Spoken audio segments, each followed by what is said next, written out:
Moin Moin zusammen! Ja, wir sind hier im Kruger Nationalpark in Südafrika, eines der bekanntesten und größten Wildreservate in Afrika. Und wir wollen hier nicht nur Tiere erleben, sondern auch herausfinden, wie wohnt man hier eigentlich?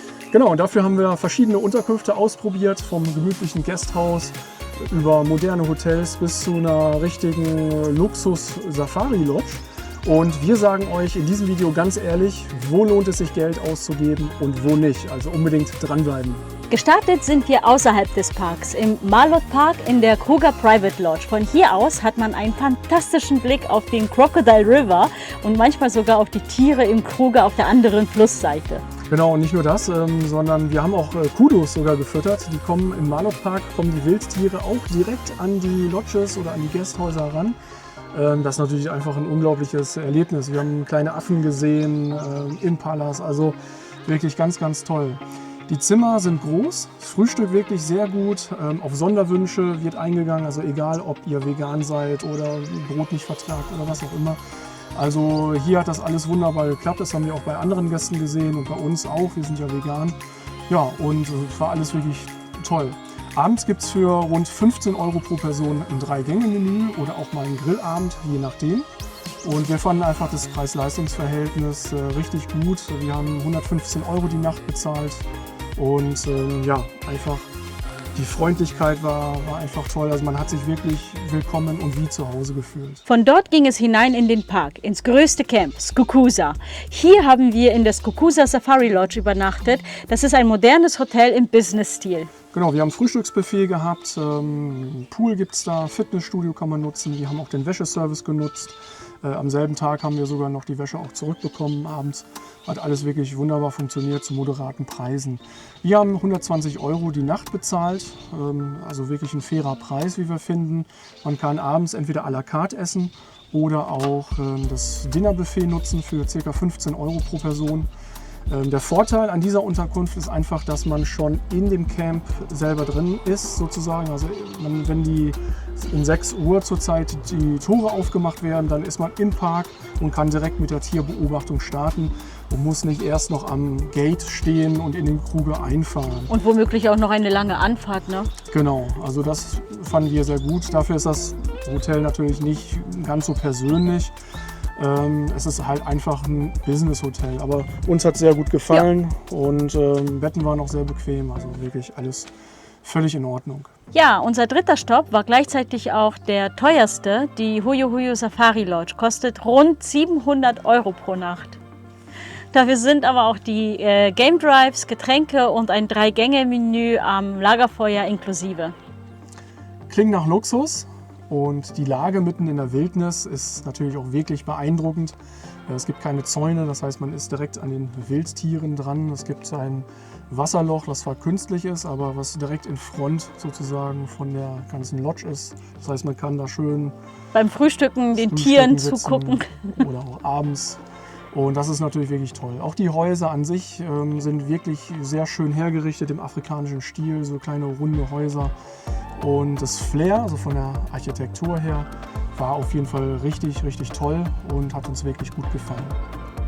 Aber auf vegane Essenswünsche wurde hier ganz schwierig nur eingegangen. Wir haben das im Vorfeld schon lange vorher kommuniziert.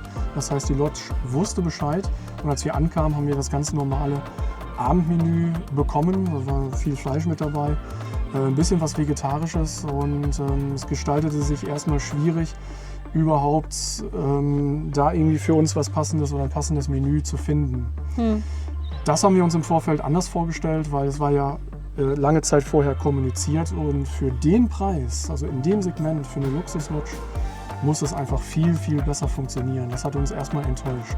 Dann fanden wir, dass der Service oft auch sehr übertrieben wirkte, also wirklich total aufgesetzt, überhaupt nicht, wie wir das in dem ersten Gasthaus hatten, also dass sie wirklich, die waren in der Kruger Private Lodge, die waren sehr... Eine herzliche Freundlichkeit war das, genau, ja. Waren sehr interessiert, dass es einem gut ging und man hat richtig gemerkt, dass es ja, eine Aufgabe für die ist.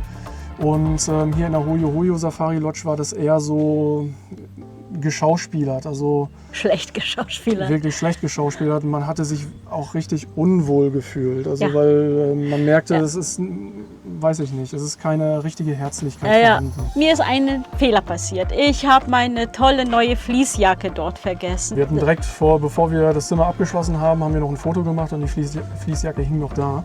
Aber ja, auf wundersame Weise ist sie dann mit einmal verschwunden gewesen.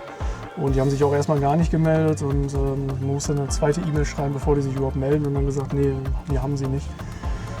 Und wir haben auch Trinkgeld gegeben, also es ist nicht so, dass wir da jetzt irgendwie auch die Leute verärgert hätten oder irgendwas. Ja. Also aus unserer Erfahrung müssen wir leider sagen, dass das Geld hier sich nicht lohnt und wir würden diese Lodge nicht empfehlen, definitiv. Danach wollten wir wieder etwas Authentisches und haben in Nkulu Tended Camp übernachtet. Safari-Zelte mit einem eigenen Bad, Küche, Terrasse, mitten in der Natur. Mitten in der Natur heißt wirklich mitten hier im Kruger Nationalpark und zwar ohne irgendwelche Zäune. Das heißt, ja, wir nehmen auch gerade das Video genau hier in dieser Unterkunft auf. Und theoretisch kann es sein, dass jederzeit hier irgendwelche Wildtiere vorbeikommen, also inklusive Löwen. Also es kann sogar sein, dass wir hier gerade vom Löwen gleich überrascht werden.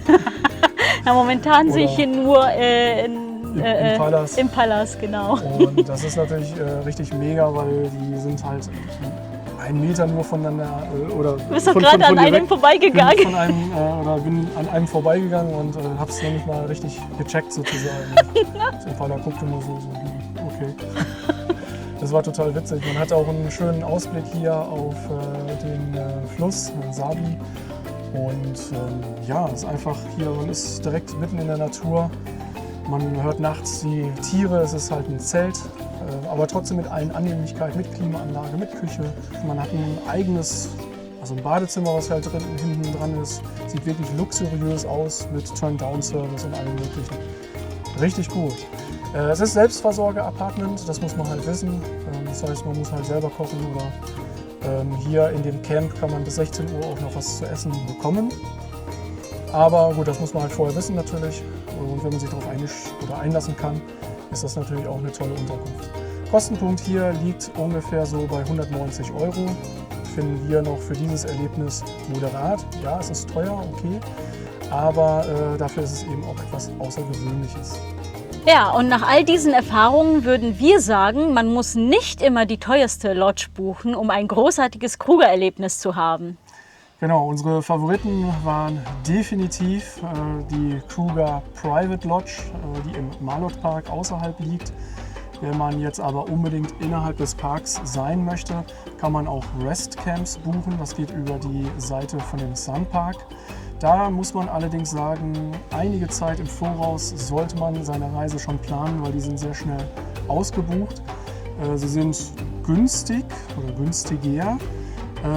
Und sind dafür aber auch einfacher gestaltet. Ja, schaut euch das einfach an, wenn ihr möchtet, auf der Seite von Sunparks. Ansonsten ja, sind wir wirklich mit der Kruger Private Lodge außerhalb sehr gut gefahren. Oder wenn man halt innerhalb des Parks sein möchte, kann man natürlich auch in der Skukuza Safari Lodge wunderbar übernachten, wenn einen das nicht stört, dass es eher ein modernes Business-Hotel ist mit allen Annehmlichkeiten. Oder auch hier so ein Zelt ist auch wieder natürlich eine ganz andere Geschichte für mehr Abenteuerlust sozusagen. Ja. Und ja. Also das Authentische, ne? Ist natürlich ein bisschen authentischer in der Natur. Genau, also für jeden ist hier tatsächlich etwas dabei. Und wie seht ihr das? Würdet ihr lieber in ein Hotel, ein Zelt oder eine Luxuslodge?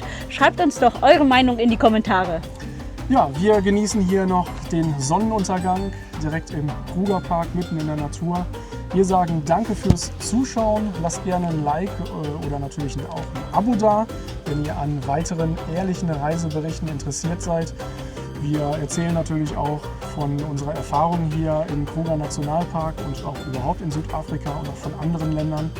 Wir sind viel unterwegs, also von daher würden wir uns freuen, wenn ihr auch andere Videos von uns schaut. Bis dahin, vielen Dank, macht's gut, ciao. Ciao!